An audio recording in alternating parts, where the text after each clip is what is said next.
Muito bem, estou vindo de Brasília.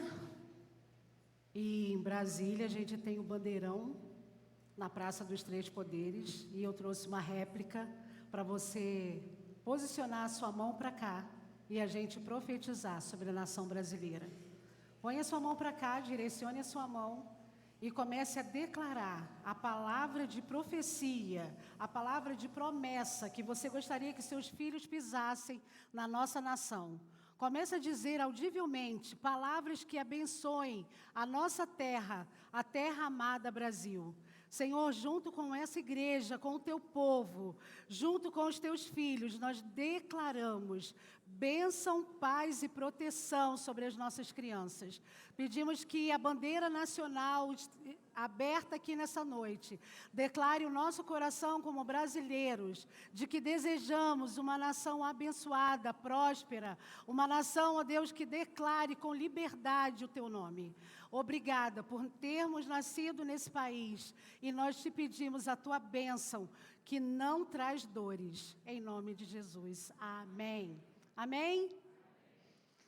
Abra sua Bíblia em Lucas 17 e a gente vai conversar sobre isso.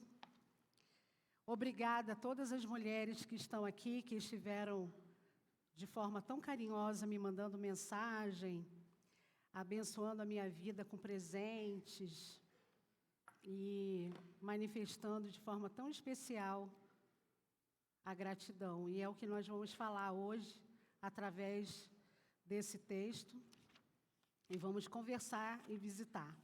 Eu sou pastora de crianças, então eu sempre tenho recurso visual, e eu tenho que deixar até aqui para não me esquecer, porque daqui a pouco eu vou usar para a gente poder entender um conceito muito importante para você ensinar para o seu filho e para você poder viver na sua vida também. Quantos abriram o seu aplicativo ou a sua Bíblia física? Dá um gritinho aí para eu saber. Esse U é forte ou é fraco? Então vão ter que esperar, né? Abriram? Lucas 17, de 11 a 17. Dá um gritinho.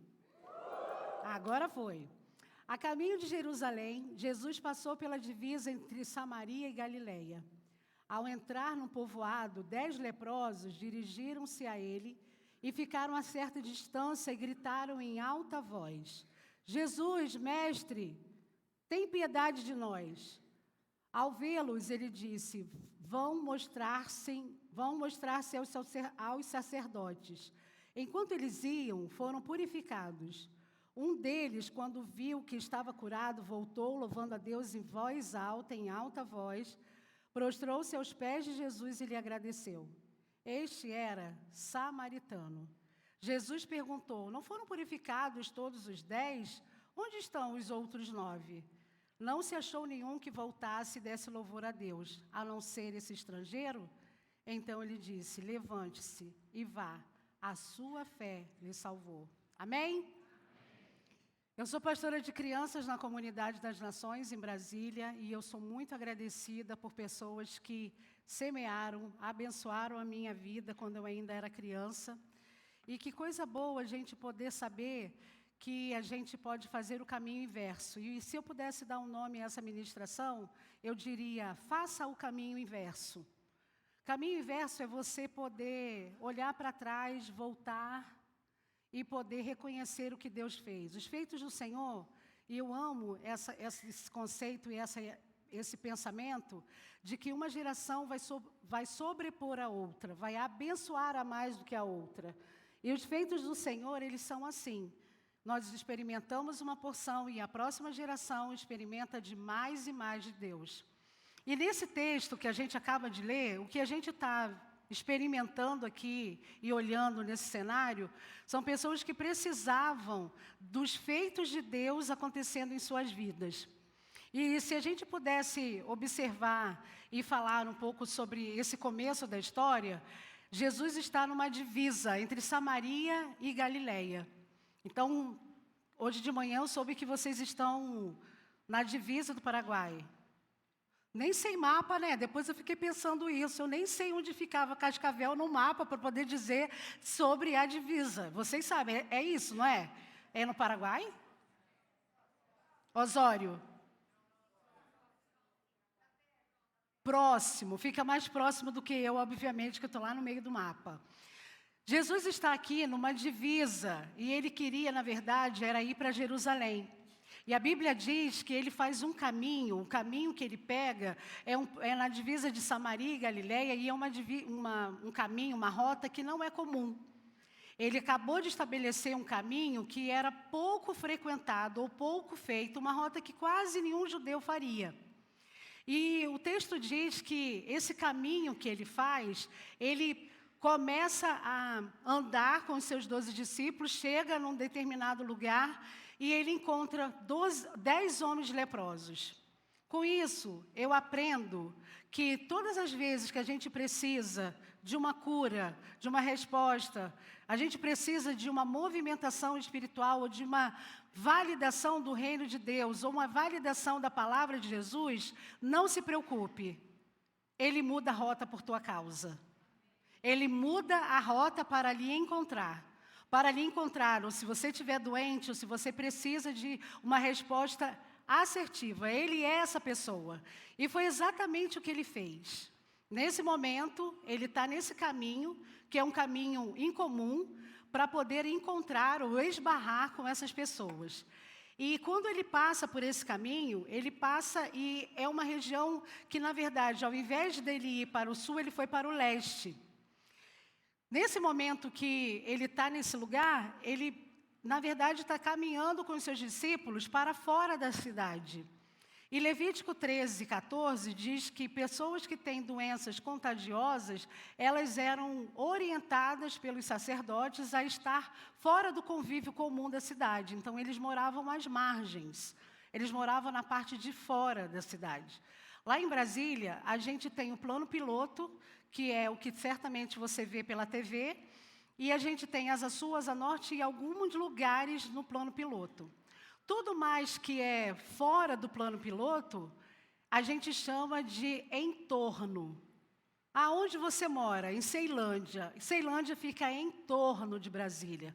Porque o poder, as coisas que acontecem politicamente em Brasília, acontecem no miolo de Brasília, que é na esplanada dos ministérios.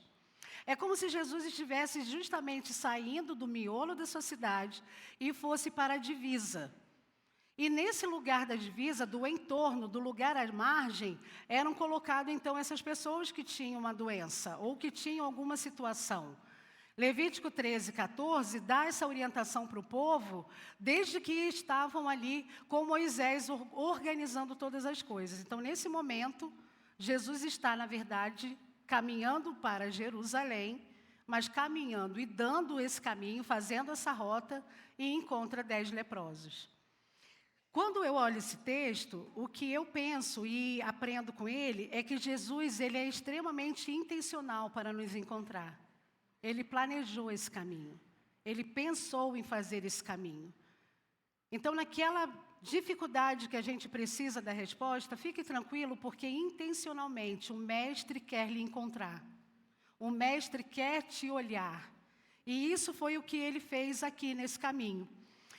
Se for necessário, ele muda o trajeto. Se for necessário, ele muda essa passagem. E pode acreditar, Jesus está passando por onde você está agora. Jesus passa, e onde ele passa, tudo se transforma. Essa oportunidade que esses homens tiveram foi única.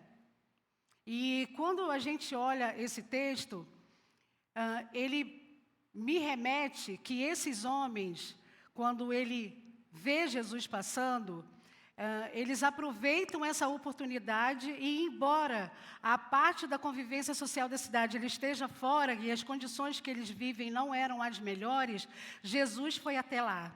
E Jesus continua sendo o mesmo, ele continua passando no lugar onde as famílias precisam de respostas.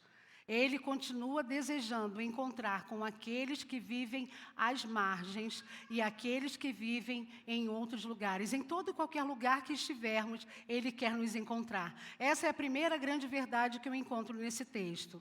Ao entrar no povoado, no versículo 2 diz, 10 leprosos se dirigiram a ele, ficaram a certa distância e gritaram em alta voz, Jesus, mestre, tem piedade de nós. E aqui nesse versículo, eu consigo aprender que esses homens que estavam vivendo à margem da sociedade, à margem da cidade, eles têm reconhecimento do rosto de Jesus, eles têm reconhecimento de quem Jesus é, e olha que coisa mais interessante, eles chamam Jesus de mestre, mesmo não indo à sinagoga.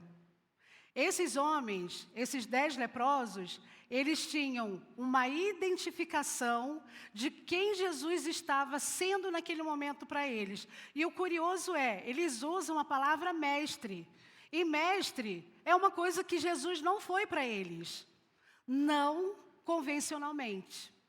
E aí, como igreja, a gente aprende que o que eles estão dizendo é que eles aprenderam a conhecer um Jesus e a reconhecê-lo, porque pessoas falaram desse homem e chegou até eles, as informações chegaram até esses homens, e essas informações deram para eles a certeza de que ele é uma pessoa que ensina boas coisas. E ali, nesse momento, ele chama de mestre, porque eles sabiam a fama de Jesus. Sabe por que eles conseguem clamar o nome do mestre? Porque pessoas que tiveram experiências com Jesus começaram a falar dele e a fama de Jesus se espalhou por todo lugar.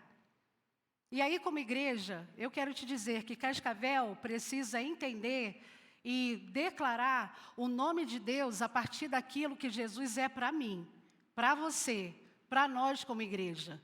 As pessoas que não estão aqui nessa noite, não estão aqui nesse auditório, elas precisam saber quem Jesus é por causa dos feitos que Ele tem realizado na minha e na sua vida. Então, a partir de hoje, nós não podemos nos calar. Porque foi falando que a fama de Jesus se espalhou a ponto de ir para fora da cidade e alcançar as margens, as pessoas da margem da sociedade. E essa cidade, especialmente, ela vai ser contagiada pela fama do que Jesus é, a partir do que você define que Ele é. A propósito, quem Jesus é para você? Essa é uma pergunta que parece tão simples, tão óbvia, mas não é. Quando eu faço atendimento com crianças lá na minha igreja, no Gabinete Kids, a primeira coisa uma das conversas que a gente tem, e quando a criança traz uma demanda, a gente tem um recurso de cards que tem várias palavras. E entre elas tem Deus, Jesus, Pai, Mãe, eu, escola, enfim, uma série de palavras. Cada card dele, essa criança precisa dizer o que significa, o que remete a ela, que definição ela tem. Normalmente, Jesus é aquele que morreu na cruz. E quando eu pergunto assim, como que você sabe? Aí eles dizem assim, porque a minha mãe disse, meu pai me contou, porque a igreja fala. Eu, muito bem, agora me fala sobre quem é Jesus para você. E aí eu estou aqui me lembrando de uma menina em prantos que fala assim, tia, eu sei quem é Jesus, mas ele não sabe quem eu sou. Porque todas as vezes que eu oro, eu quero ouvir a voz dele, mas ele não fala comigo. E aí, colhendo o coração dessa criança e percebendo a dor e o desejo dela tocar nesse lugar palpável da vida espiritual, eu começo a entender que o Jesus que ela entende ou que ela pensa que entende é um Jesus inalcançável. E quando a gente começa a conversar e eu começo a dizer como Jesus é para mim, e que é o meu amigo, que me acompanha, que me dá direção, que sussurra coisas no meu ouvido, que me dá uma palavra diretiva, que às vezes até um outdoor é usado para poder me despertar com algumas coisas, que às vezes a voz do meu marido ou a voz da minha filha é a maneira que ele se revela, as crianças começam a entender que Jesus fala sim, todo o tempo. E a gente não precisa ficar em sofrimento achando que ele não fala com a gente. E muitas vezes o que eu penso que as crianças precisam é entender quem é o Jesus dessa família. Quem é o Jesus que é carregado, defendido, Qual é a bandeira que a gente levanta como família para proteger os nossos filhos, caso outras bandeiras sejam levantadas? Muitas vezes, o que as crianças, o que os nossos filhos, o que a próxima geração espera é que cada um de nós grite quem é Jesus para nós. E aqui nesse texto, esses homens, eles não chamaram Jesus de qualquer jeito. Eles gritaram em alta voz. E não é uma redundância gritar em alta voz? Vamos combinar aqui juntos. Grita para mim. 1, 2, 3 e já. Agora grita em alta voz. Eu não consegui perceber a diferença. Vamos de novo. Eles gritaram e depois eles gritaram em alta voz. Vamos lá, grita. Agora grita em alta voz. Agora foi. Eu acho que o que a Bíblia está dizendo é que ele tinha força na voz para poder falar com Jesus. Jesus, mestre, tenha piedade de nós. E aí é nesse lugar em que ele começa a dizer, eles começam a gritar e aclamar o nome do mestre, o que eles estão aqui nos ensinando é que vai ter momento que a nossa voz vai precisar ser muito mais alta do que qualquer barulho daquela região e daquele cenário. Grite o nome de Jesus numa hora de decisão. Grite o nome de Jesus numa hora de dúvida. Grite o nome de Jesus quando você estiver diante do pecado. Grite em alta voz quando você precisar de ajuda e de direção. Amém? Agora a gente vai gritar diferente. A gente vai fazer grito e grito com em alta voz falando o nome de Jesus. Ok? Prontos? Grita! Agora grita em alta voz. Jesus! Olha isso, não estremece o inferno. Bate palma para esse nome, gente.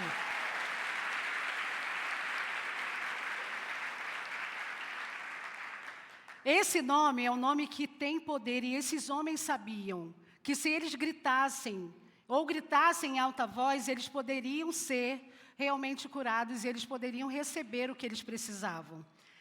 Quando ele entra nesse povoado e ele ouve, Jesus ouve esse clamor, o que eu entendo é que a solução do que eu estou passando nesse momento depende muito da disposição de eu ir até Jesus.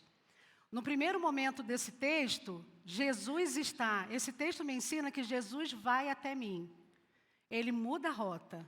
Mas a partir desse momento, seguindo esse texto, a gente vê que agora os homens vão até Jesus. O que eu aprendo com isso e o que eu quero compartilhar com você? Jesus vai passar, mas se você não aproveitar a oportunidade, se você não se movimentar e responder positivamente para ele, ele vai passar e a sua resposta não virá.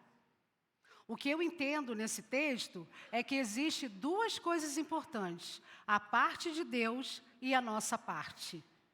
A parte de Deus, nesse texto ele está passando. Se for necessário, não se preocupa, ele vai mudar a rota para te encontrar. Mas, no caminho, enquanto ele estiver passando, enquanto ele estiver se movimentando, você precisa tomar a decisão de vir até ele. E foi exatamente isso que esses homens fizeram. O interessante é que esses homens reconheceram Jesus, esses homens sabiam que ele era, e esses homens tinham uma definição clara de quem Jesus era. E saber quem Jesus é para o momento que estamos vivendo nessa geração não é uma opção, é uma necessidade muito forte. Porque os nossos filhos precisam acessar o nosso conceito de Jesus. E eu quero que você fique aí pensando quem Jesus é para você enquanto você ouve essa mensagem. A frase que esses homens gritaram, é como se ele tivesse uma ordem do clamor.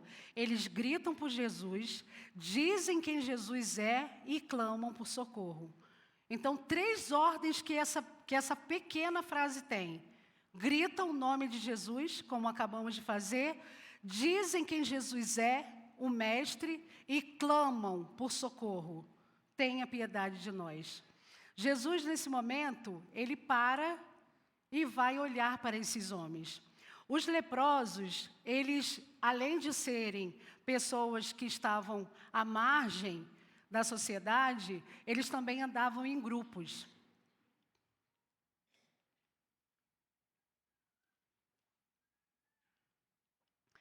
E esse grupo era, na verdade, um grupo que fortalecia uns aos outros nas suas fraquezas. E nesse momento que eles estão gritando, falando, chamando, clamando pelo nome de Jesus, o que eles estão ansiando é por uma resposta. Mas vocês conseguem compreender que existe duas partes, e uma delas, se você não fizer, nada acontece? A bênção de Deus, eu entendo que é sempre liberada a nosso favor. Mas se você não fizer nada para receber, você vai ficar nesse mesmo lugar, dando voltas e ciclos que não se fecham, porque você não tomou uma posição. E eu espero que nessa noite, nesta noite, você tome uma posição diante do Mestre que está passando por aqui. Amém? Eu espero que cada um de nós possamos entender isso como igreja, entender isso como pessoa. No versículo 14 diz que ao vê-los, Jesus diz assim: vão mostrar-se aos sacerdotes. Enquanto eles iam, ai que legal, já estava desde o começo? Ele já sabe. Ao vê-los, ele disse, vão mostrar-se aos sacerdotes. Enquanto eles iam, eles foram o quê?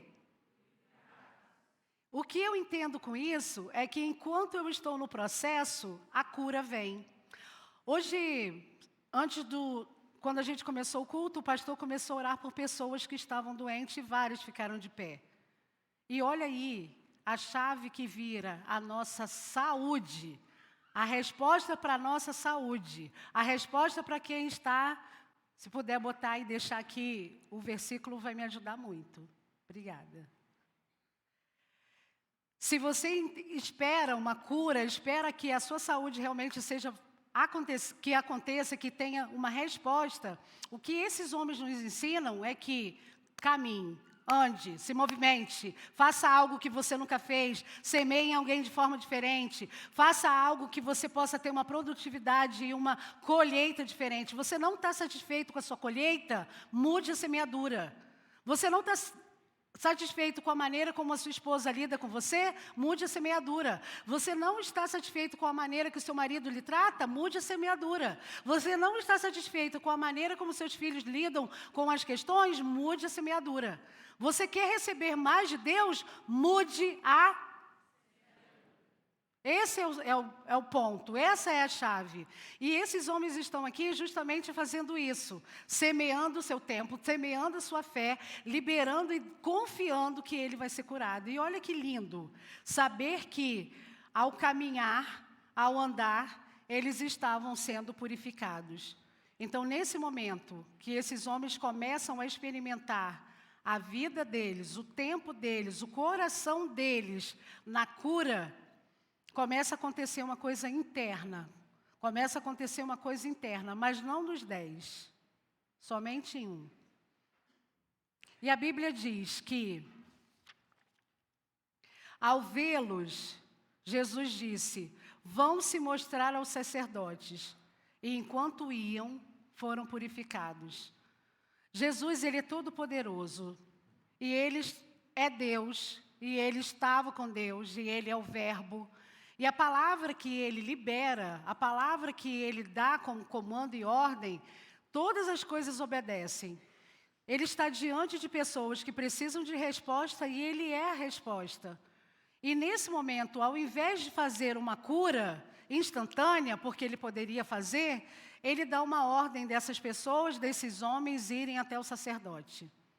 Em Levítico 13, 14, mostra que os sacerdotes eram as pessoas escolhidas no povo para identificar que tipo de manifestação de lepra aquelas pessoas estavam, em que estágio estava. E eles eram responsáveis de dizer se aquela pessoa com aquela doença estava apta ou não para voltar à sociedade ou se eles precisavam estar fora da sociedade.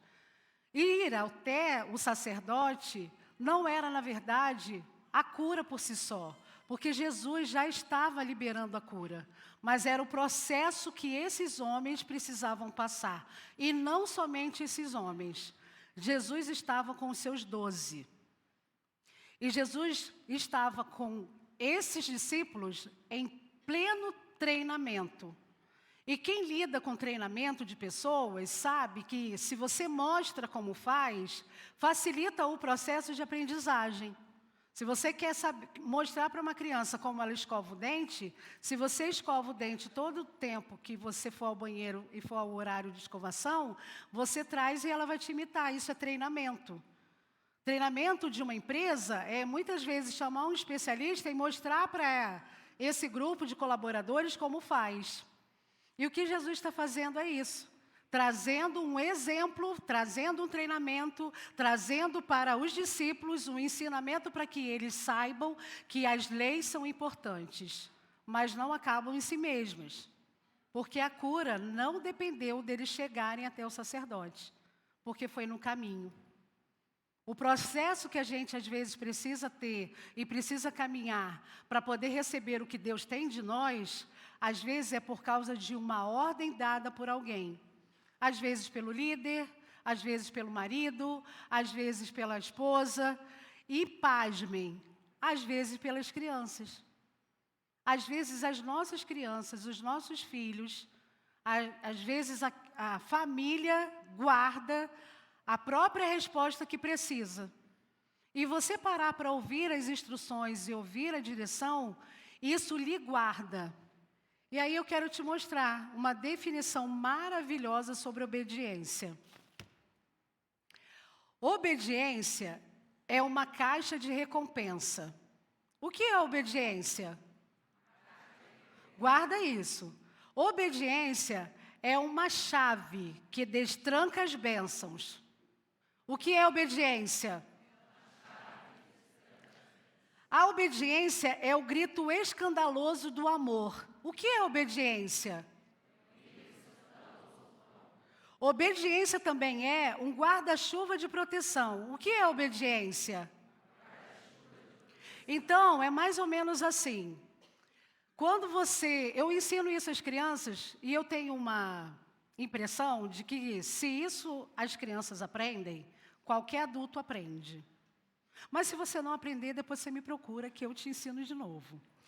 Essa daqui é a cobertura de proteção, isso aqui se chama obediência. Então a mãe fala assim, filho, vai escovar o dente. Se ele imediatamente vai, ele entra debaixo da proteção.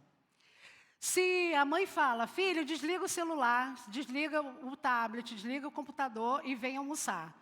Se mesmo ele não querendo, ele decide obedecer, ele fica debaixo da sua obediência e da proteção. Então, vocês nunca mais vão esquecer o que é obediência, ok? Deixa eu ver, o que é obediência? De novo. Guarda-chuva de proteção. Mas você tem várias definições que eu te dei aqui. Mas esse do guarda-chuva, nunca mais vamos nos esquecer. E eu até te empresto para você usar lá na sua casa com seus filhos. Quando você precisar da obediência deles, você faz isso. Porque quando você dá um comando para o seu filho e ele não obedece, é como se ele estivesse aqui. Então, é mais ou menos assim. Ele está no jogo do eletrônico e já acabou o tempo dele usar. Você saiu para resolver alguma coisa e ele ficou sozinho em casa. E ali, sozinho, sem ninguém observar, ninguém supervisionar, ele decide não obedecer. E ele está totalmente fora da proteção. E naquele jogo rola palavrão, as crianças que jogam começam a falar um monte de porcaria, ele começa a ser bombardeado como se fosse uma tempestade de ideias que entra na cabeça dele e que ele não pode ser protegido. Porque quem protege? Como é o nome do guarda-chuva? Quem protege é a obediência. Então, quando você tem uma direção clara da sua liderança, não interessa se você gosta ou não. Não importa se você concorda ou não, vá. Esses homens poderiam ter questionado, mas Não é o Senhor que é o Jesus, que todo mundo está falando e a gente entendeu que o Senhor é o meu mestre? Por que o Senhor não nos cura? Por que eu tenho que ir até o sacerdote? Porque o processo é importante para a cura. Toda cura passa por um processo. E muitas vezes a obediência vai estar como sendo um teste para o nosso coração. E eu estou me lembrando de Abraão e Isaque. Deus pede Isaque a Abraão. Abraão leva Isaque para o Moriá. E eu fico pensando, Deus queria Isaque? Deus queria Abraão. Mas para ter Abraão, ele precisava pedir Isaque. Porque o que Deus estava requerendo de Abraão não era o único filho que Isaque tinha. Era o coração desapegado de Abraão. E o que ele estava fazendo ali naquele momento, subindo Moriá, era estar debaixo da obediência. Deus não quer o seu dinheiro. Deus quer o seu coração. Deus não quer que você cumpra dízimos e ofertas porque você é bonito e bonita. Não é por isso. É porque isso é um processo para que cada um de nós, a gente planeje, a gente separe, a gente declare para o reino espiritual que as nossas finanças têm um dono e não sou eu quem comando. Então, essa ordem de dízimos e ofertas é uma ordem que muitos de nós temos dificuldade, porque acham que podemos administrar. E não podemos. E mais do que isso, se eu não consigo estar debaixo da cobertura de proteção das minhas finanças, pode ter certeza, vamos quebrar. Vamos quebrar a cabeça, vamos quebrar o nosso tempo, vamos quebrar o nosso dinheiro, a gente vai quebrar. Mas se você consegue ser fiel na obediência do dízimo e oferta, concordando ou não, pode se preparar para um tempo de muita abundância. Porque isso é uma matemática. Eu conheci uma pessoa em Brasília que ele tinha uma TV. E ele teve uma TV. Ele era muito rico. Faz tempo que eu não encontro com ele. Ele morava numa mansão no Lago Sul. E ele pensou assim, eu tenho muito dinheiro, ele contando isso para mim e para algumas amigas. E eu quero influenciar a sociedade hoje. Então, o que eu posso fazer? Ele pensou em escola, ele pensou em várias coisas. Aí ele pensou, eu vou fazer uma TV. E na casa dele tinha um set de gravação, tinha uma parafernália de equipamentos caríssimos. E ele tinha um princípio... Ele ímpio, muito místico, a casa dele com muitos elementos de misticismo, mas ele tinha um princípio que ele era nosso. Esse homem, ele pegava tudo que ele recebia, entregava 10% aos pobres, porque ele não tinha uma igreja como a gente, e ele entregava 10% aos pobres, mais 10% ele investia em ONGs, em movimentos sérios. O homem era muito rico, gente, muito rico. E eu saí de lá com raiva, porque essa riqueza é nossa. E ele estava gerando uma riqueza por causa da obediência que ele tinha. Ele era religiosamente contribuidor de 10%. Ele entendeu na Bíblia, um dia ele leu Malaquias, e ele percebeu que as comportas do céu seriam abertas se ele entregasse 10%. Como ele não tinha nenhuma aliança com a igreja, ele estabeleceu que os 10% dele ia ser distribuído. E o homem era extremamente generoso e extremamente abençoado. Eu não acho que seja outro nome, porque as riquezas têm um dono, e o dono das riquezas é o nosso Deus. E ele era abençoado e tinha acesso a muitas riquezas. Ele fez um encontro, à época, quando nos encontramos, com vários sheiks das Arábias, para pensar como é que eles iam influenciar o mundo melhor. O que eu quero dizer com isso? Que o princípio da obediência não obedece se você está aqui nessa noite ou se você está em casa assistindo Faustão, Fantástico. Não obedece isso. Se você cumpre as ordenanças da obediência, a obediência vai te abençoar, porque ela lhe protege. Então, essa ordenança do dízimo é uma delas, mas tem várias outras. E me lembro de uma vez que recebi do meu marido uma instrução. Ele falou assim, hoje você não vai de carro para a faculdade, vai precisar levar o carro, você vai de ônibus, mas não vai por aquela rua, não, vai por outra. Eu, não, Edinho, muito longe, deixa eu ir por essa. Não, porque essa daqui, da área comercial, não é legal, vai por outra. Só que essa outra, a qual ele estava me sugerindo, era mais distante e não era comum eu andar por ali. E aí eu, lutando com isso dentro de mim, se ia obedecê-lo ou não, fiquei nesse lugar da bifurcação de obediência. Eu tinha que ou seguir o caminho mais perto do que eu realmente acho que deveria, ou aquilo que o meu marido me orientou. E nesse momento, quando eu estava me aproximando, nessa crise interna, eu me lembro que o Espírito Santo falou assim, você lida com criança, né, Leia? Muito bem. Quer que elas obedeçam, né? Quero. E eu pensando comigo, como que vão obedecer? Você não obedece ao seu marido. E aí, naquele momento, eu entendi que a gente só entrega o que a gente tem. Naquele momento, eu entendi que como ministra de crianças e como professora à época que era, eu só posso ter habilitação no reino espiritual daquilo que eu obedeço. E essa dinâmica é rápida, porque o Espírito Santo ele vai falando com você de forma muito rápida. E aí, gente, decidi, qual lado vocês acham que eu fui? Para o marido ou para o meu? Exatamente, que eu sou obediente, ok, que eu fico em crise, mas fui no do marido. Quando eu cheguei na faculdade, eu encontrei uma amiga que também mora na mesma região. E ela falou assim, Leia, você viu o assalto que teve lá na comercial? Adivinha qual era a comercial? A que o meu marido falou para eu não ir. E esse momento que eu estou debaixo da proteção, eu estou, na verdade, obedecendo, não é uma voz se eu concordo, se eu não concordo, se eu acho que é melhor ou não. Eu estou dizendo ao reino espiritual que eu estou, de verdade, com intenção de ser protegido. Então, quando seu marido falar, ouve. Chocolate no final, todos os maridos, tá? Brincadeira, gente. Tudo bem que às vezes eles erram, mas tá, acertam também.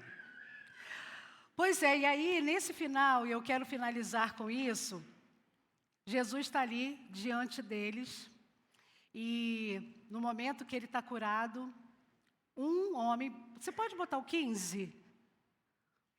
Um deles, quando viu que estava curado, voltou, louvando a Deus em alta voz. No 16 diz, prostrou-se aos pés de Jesus e lhe agradeceu. E este era samaritano. A gratidão é o caminho inverso do meu clamor. A gratidão é o caminho inverso do meu clamor. Esse homem estava clamando e o clamor dele tinha uma rota de chegar até o sacerdote. Às vezes, o processo que a gente vive é um processo que nem precisa finalizar. Só de você estar dentro, você já é abençoado, como foi aqui nesse caso. E ele estava justamente nesse caminho. Quando ele viu que a resposta tinha chegado, o que ele fez? Ele voltou. Você pode botar o 15? Deixa o 14, 15, 16, 17, 18, 19, 20. Bota até o 17. Ele volta, ele se vê curado e ele volta. Não é verdade que na sua história muitas pessoas foram dignas de muito obrigada? Não é verdade que muitas vezes a gente precisa acessar recursos e pessoas para poder alcançar certas coisas? Essa noite, eu quero te dar a oportunidade de você fazer o caminho inverso da gratidão, voltar até esses lugares e dizer a essas pessoas, muito obrigada. A gratidão, ela é uma chave do mais, como a minha bispa diz. Ela é aquela que vai garantir o algo mais, porque em seguida, pode botar o último versículo, que é o 17? Está aqui já? Não é esse, é o próximo, eu acho que é o 18 então, que eu já quero fechar essa palavra aqui. Quando ele faz esse caminho inverso e começa a agradecer, ele volta. Jesus faz uma pergunta: uai, mas não eram 10? Cadê os 9? Nem sempre você vai seguir a maioria, porque nem toda a maioria vai ter o princípio de gratidão que você aprende na palavra. Se precisar, vá sozinho, mas não deixe de agradecer. Se precisar, faça o caminho inverso sozinho, mas agradeça. E olha que coisa mais especial, eu acho que é o 18. No versículo final, ele fala assim: Jesus estava ali com ele, ele já está curado, já está purificado. E aí, nesse momento, ele fala para Jesus fala assim, ó. Então, Jesus diz: levante-se, porque ele se prostra em agradecimento. Levante-se e vá, porque a sua fé te... O que eu aprendo com isso? Que a gratidão me dá um bônus. Os 9 ficaram satisfeitos por receber a cura. Mas deixa eu te contar, tem mais de Deus para você. Tem mais de Deus para você. Tem mais de Deus para você. Tem mais de Deus para você. E o que esse homem entendeu é que ele não precisava mais ser o nós. Agora era uma decisão individual. Ele estava decidindo que ele ia voltar a agradecer em louvor a Deus, em louvor a Jesus, se ajoelhar e se prostrar, e nesse ato de agradecimento, reconhecimento, ele recebe a salvação.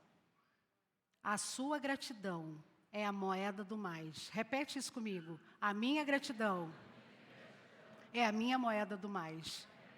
Eram 10 homens, mas somente um recebeu a mais. Somente um recebeu o que era o mais importante, a sua salvação.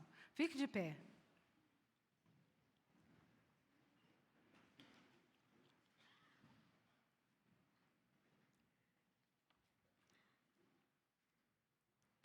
O caminho inverso é mais ou menos assim.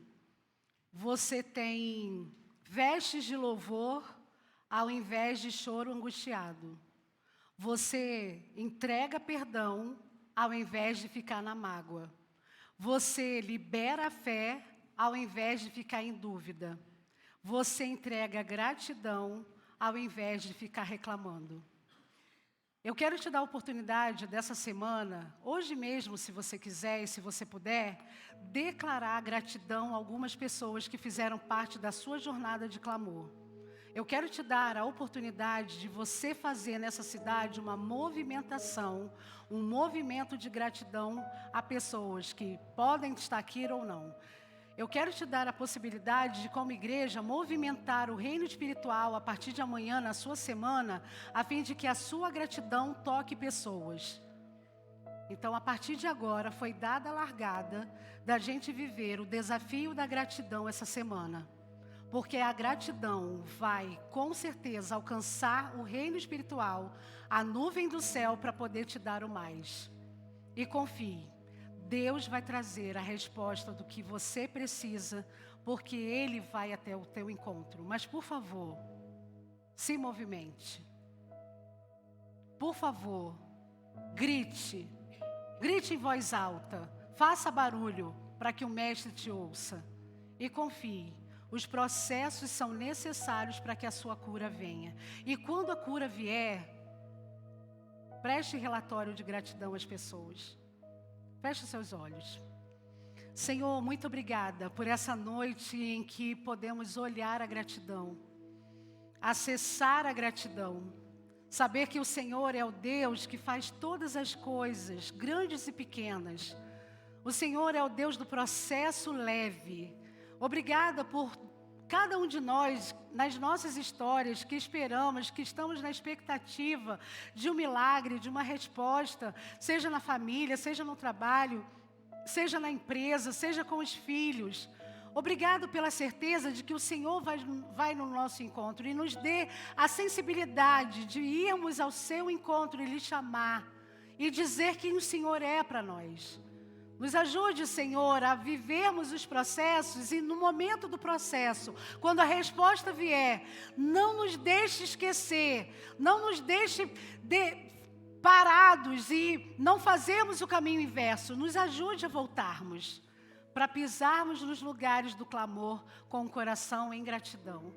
E obrigado pela certeza de que o Senhor é o Deus do a mais. Obrigado por esse homem que voltou e não precisou ter companhia, e decidiu sozinho a fazer o caminho inverso da gratidão, e por causa disso a sua alma foi salva.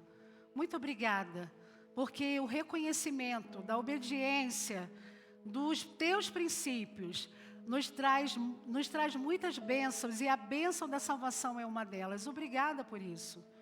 Abençoe o teu povo. Guarde o coração de cada um. Nos dê uma semana abençoada. Guarda, ó Deus, cada um de nós nos nossos trabalhos, na nossa família. Guarda as crianças, Senhor. Guarda a mente das nossas crianças. Eu quero te pedir uma gentileza. Quero te dar uma direção. Coloque as suas mãos nessa direção aqui, onde o Ministério com Crianças funciona. Daqui a pouquinho, os nossos filhos estarão ocupando os nossos lugares. E a coisa mais importante nesses últimos tempos é a mente das nossas crianças. E nós vamos abençoar as pessoas que estão hoje atuando na escala. Vamos abençoar as crianças que estão lá. E vamos liberar a bênção, que a obediência que a gente tanto espera das crianças seja primeiro a nossa. Que a gente abençoe as crianças dessa semana de tantos bombardeios que elas vão receber, e que a bênção do Senhor venha sobre elas. Senhor, nós abençoamos cada criança que está no Nova Kids, com cada voluntário que está ali dedicando o seu tempo, dedicando e derramando o seu amor. Queremos pedir estratégias específicas para a liderança, queremos te pedir um ambiente profético para que as crianças percebam aquilo que elas são em Ti, e nós abençoamos para que tenham uma semana de bênção e proteção, em nome de Jesus, amém. Eu quero desejar a vocês um feliz primeiro domingo de junho de 2023, com muita gratidão.